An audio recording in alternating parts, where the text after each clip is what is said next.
Kami akan menerangkan discussion itu iaitu Recovery in Security Audit. Kami saya Sita binti Muhammad Izan. Nombor metrik 0123-19/1204.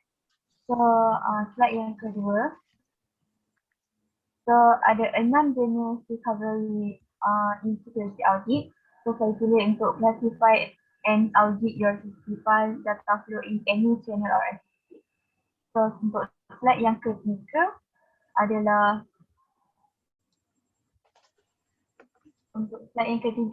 apakah itu data classification. So, data classification adalah proses untuk menganalisis data berstruktur atau tidak berstruktur dan menyusun menjadi kategori berdasarkan jenis file, kandungan dan metadata yang lain.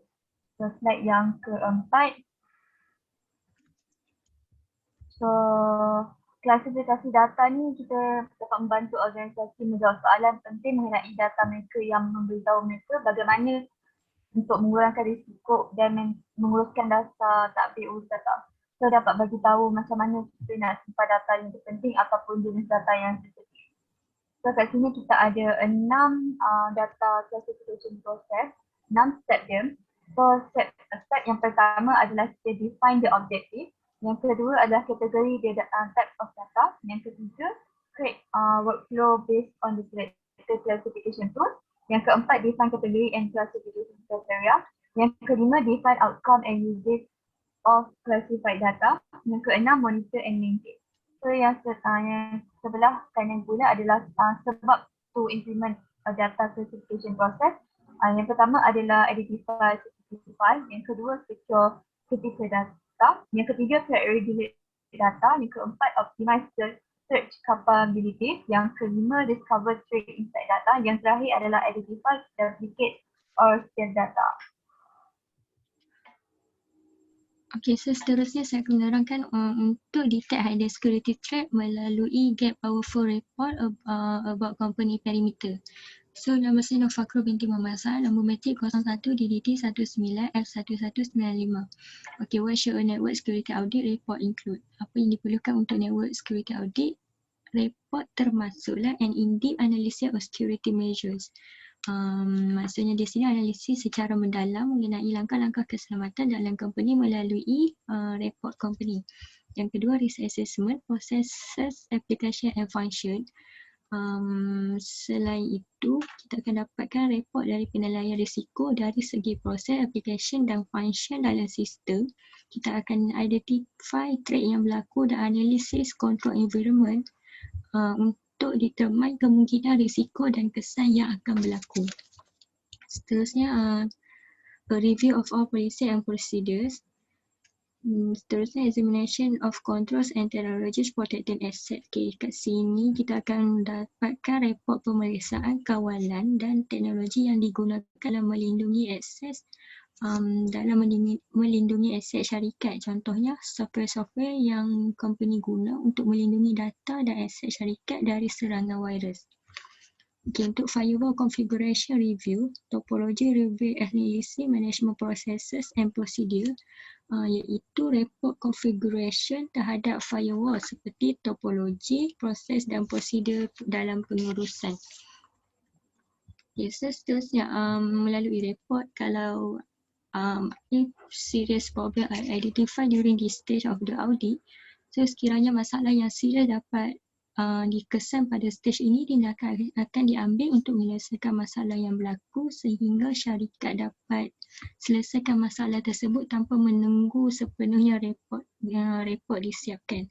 When the report are backup with powerful visualization, the report with a dashboard factor, the information can stay hidden, eliminate the possibility of human error and negative business impact. So, report yang lengkap dan hebat dari company dapat mengelakkan kesan perniagaan yang negatif.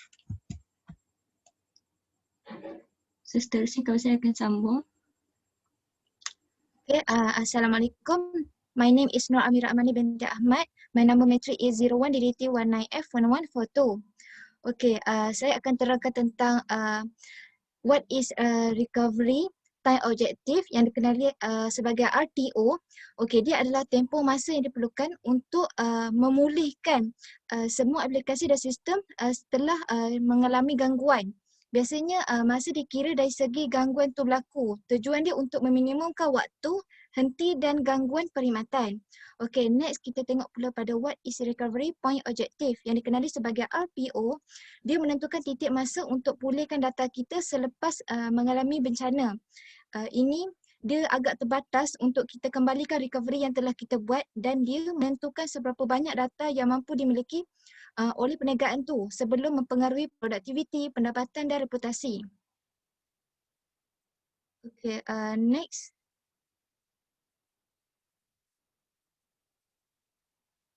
Next.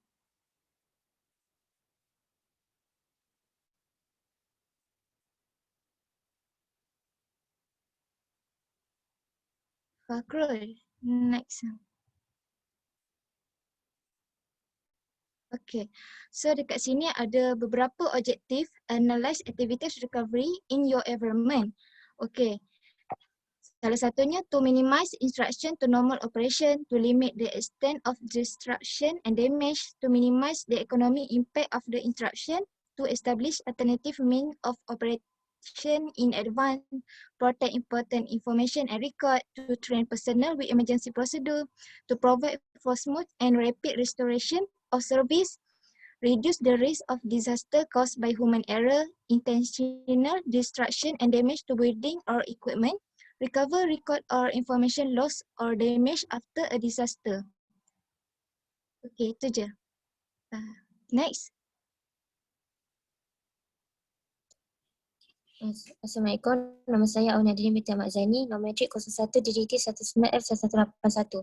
So kita akan tengok pada determine if your company equipment and network is being properly used. Maksudnya macam mana kita nak tentukan company punya equipment and network tu digunakan dengan sebaiknya. Sekali kita pergi pada network performance. Network performance maksudnya dia analisis pada prestasi network. So dia akan tengok pada kelajuan network untuk kena pasti kerosakan atau gangguan yang ada pada server.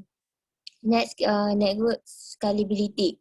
So network scalability ni maksud dia akan pastikan sistem software dan hardware sistem adalah penggunaan yang tepat dan sesuai berdasarkan operations yang kita buat. Seterusnya regular hardware and software updates. Okay, dia adalah satu, kita kena buat jadual ke masa kini yang selaras dengan semua components and interface, dan juga kita kena sentiasa update software supaya prestasi network sentiasa meningkat dan dihindarkan daripada diserang oleh attacker. Next, IT infrastructure compliance means dia adalah satu peraturan yang perlu dilakukan dalam setiap syarikat dan pekerja perlu patuh dengan peraturan tersebut supaya pekerja tahu pantalaran yang tak boleh dilakukan dalam syarikat. So ini maksudnya setiap data dalam syarikat dan equipment dan network juga dalam syarikat dapat dilindungi dengan baik. Seterusnya preemptive network repairs. Maksudnya kita gunakan laporan yang analytics yang dihasilkan secara automatik untuk kita lihat dan perbaiki masalah tersebut di dalam seluruh ekosistem IT. Ini juga atau untuk selesaikan masalah tersebut sebelum masalah yang lebih teruk akan datang. Itu je daripada saya. Assalamualaikum warahmatullahi wabarakatuh. Nama saya Siti Aisyah binti Hamidun, nombor metrik 01 DDT 19F1053. Saya akan menerangkan Elementor and Summary and Spices Software, Hardware and Cloud Service. Okey, saya ada cari beberapa contoh yang untuk softwarenya. Best Data Recovery Software for Windows. Pertama, Disk Read Data Recovery for Windows. Disk for Windows ni dia lebih relevan dengan dia lebih friendly sebab dia senang digunakan. Sebab orang boleh guna senang je lah. Dia macam tak payah nak susah-susah cari macam nak tahu macam mana nak buat recovery dia. So dia senang, dia friendly punya. Dia boleh tahu. So dia just kita tinggal klik je, kita dah boleh recovery kita punya data. Okay, next. Yang kedua, Stellar Data Recovery Provision for Windows. Nombor 2, Stellar ni dia macam dia dah lama guna. So macam orang selalu guna untuk macam solution, tapi dia bagus juga untuk file yang jenis file yang senang lah, yang commandnya orang selalu guna. Yang ketiga, RStudio for Windows. RStudio ni dia combination data recovery software tools original design for use by data recovery professional. Maksudnya macam Ni lebih kepada untuk kegunaan macam data yang macam profesional, macam syarikat, benda-benda yang benda yang terjamin lah, maksudnya lebih privacy. So dia macam friendly juga, sama juga, tapi dia boleh guna untuk semua orang. Yang keempat, mini tools power data recovery. Ni lebih kepada recovery individu file sebab dia mini tools. So dia lebih kepada partitionnya, yang untuk partition yang sikit-sikit. So dia tak terlalu besar. Okay, next. Saya akan nerangkan pasal animated accessory especially cloud computing. Cloud computing ni dia macam dia beri computing service. Dia macam ada server, storage, database, network, software, analisis. Kebanyakannya yang cloud computing ni lebih kepada online punya, tapi dia free, so senang lah orang guna. Dia faster information, flexible resources and economy of scale. Okay, cara dia macam ada berapa yang saya ada jumpa. Pertama dia macam create cloud native application. Maksudnya dia macam untuk banner, script atau application, web. So dia macam lebih senang. Yang kedua, store, backup and recover data. Dia macam yang ni dia macam protect data dia lebih fleksibel. Lepas tu script dia untuk data yang macam senang lah untuk ditransferkan dekat cloud storage system ni. Tapi dia boleh dekat mana-mana ataupun dekat mana-mana dengan macam-macam device boleh buat backup dia. Yang ketiga, string audio dan video. Maksudnya dia boleh connection dekat audio anywhere, anytime and macam-macam device boleh guna dengan high definition video and audio with global distraction. Okay, next saya akan pass kepada orang seterusnya. Assalamualaikum, nama saya Nur Husna Aina binti Muhammad Iskandar, nombor matriks 01DDT191139. Okey, untuk part saya akan menerangkan tentang get insight into regulatory compliance incidents. So untuk feature spotlight dia yang nombor satu adalah monitor the hybrid cloud environment. Maksudnya dekat sini adalah dengan synchronizing data dalam lingkungan data terstruktur dan tidak terstruktur yang dilindungi oleh guardian data serta sumber yang diberi nama sebagai DBAAS, data security management yang boleh di-upgrade dari pemantauan dan pelaporan hingga melindungi dan dapat menangani masalah tersebut sama ada masalah yang berada di dalam cloud tersebut.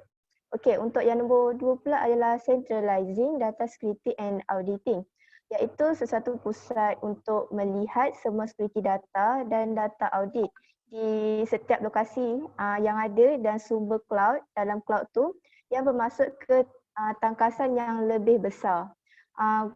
Untuk Guardian Insight ini yang membolehkan mencegah ancaman tersembunyi dengan pemantauan aktiviti real time. Maksudnya aktiviti yang dah sedia ada, dia boleh mencegah dengan cepat dan menghasilkan laporan security dan pemantauan yang komprehensif. Okey, untuk seterusnya yang ketiga adalah retain and investigate data long term yang bermaksud dekat sini dia maksudkan dengan hapuskan keperluan pengumpulan dan aggregator yang hanya memberikan penyampaian jangka pendek sahaja dengan menyimpan, sampaikan akses dan terapkan analisis selanjutnya untuk data security dan kepatuhan selama bertahun-tahun untuk memenuhi keperluan peraturan, mengesan ancaman dan tingkah laku pengguna yang tidak dibenarkan akses lah. Dan seterusnya mengambil tindakan dengan segera. Untuk next slide. Okey. Untuk yang keempat adalah flexibility to deploy anywhere yang membawa maksud dengan DB2, warehouse dan big SQL sebagai sebahagian daripada seni bina Guardian Insight dan cloud for security, iaitu memodernkan security data dengan pendekatan hybrid dan multi-cloud. Sama ada Red Hat, OpenShift juga adalah tools untuk kuatkan digunakan sama ada di public atau private cloud. Untuk yang seterusnya adalah well advanced user behavior and threat analytics, iaitu manfaat machine learning untuk melatih enjin analitik canggih dan Guardian Insight ini untuk mengenali normal operation and identify species behavior, fraud, threat and other animal loss activity relate to all database, tablet and user. Okay, untuk last kali adalah deep with a dynamic console and risk dashboard. Iaitu yang membawa masuk adalah high level untuk atau ingin meneliti dan menyiasat risiko dan analyze security data, iaitu konsol dinamik dan risiko milik Guardian Insight membantu security teams get granular, prioritize and respond to issue quickly dengan cepat and efficient. Sekian saja dari grup kami. Sekian, terima kasih.